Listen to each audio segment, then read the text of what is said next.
Pemirsa, jemaah umroh Indonesia asal Kabupaten Pangkep diduga melakukan pelecehan terhadap jemaah wanita asal negara Libanon. Berita yang sempat viral di media sosial tersebut dibenarkan Kemenak Sulawesi Selatan. Jemaah umroh asal Indonesia asal Kabupaten Pangkep diduga melecehkan wanita asal Libanon saat melakukan tawaf di Masjidil Haram Mekah, Arab Saudi bulan November tahun lalu.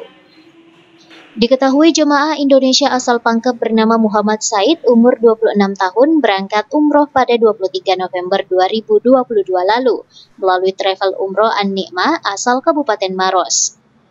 Kepala Bidang Penyelenggaraan Haji dan Umroh Kantor Wilayah Kementerian Agama Sulawesi Selatan, Iqbal Ismail, membenarkan adanya kabar salah satu jamaah umroh asal Pangkep yang hasil tuntutannya melakukan pelecehan seksual. Dalam perjalanan sidang yang diperoleh, Muhammad Said mengakui perbuatannya melakukan pelecehan seksual dari dua keterangan saksi serta video rekaman CCTV di tempat kejadian perkara. Akibatnya, jamaah Indonesia tersebut divonis 2 tahun penjara dan denda sebanyak 50 rial Saudi atau sekitar 200 juta rupiah. Diketahui pihak Kejaksaan Agung Republik Indonesia melakukan pendampingan terhadap jamaah asal Kabupaten Pangkep terduga pelaku pelecehan seksual bernama Muhammad Said untuk meringankan hukuman melalui bukti-bukti yang ada pada saat banding nantinya. Dalam persidangan, informasi yang kami terima dari KJRI Saudi, ya, bahwa ada jemaah umrah yang hasil tuntutannya melakukan pelecehan seksual. Dari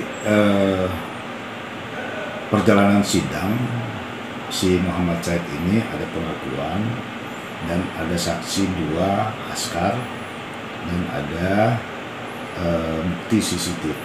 Ini yang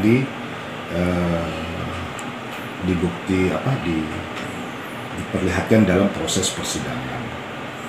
Nah, sementara ini pihak KJRI mendampingi jamaah umrah tersebut, Muhammad Said, untuk melakukan banding apabila ada bukti-bukti yang meringankan Muhammad Said. Saat ini Muhammad Said ditahan di rumah tahanan Arab Saudi untuk mempertanggungjawabkan perbuatannya. Rusma Wandirara, Celebes TV.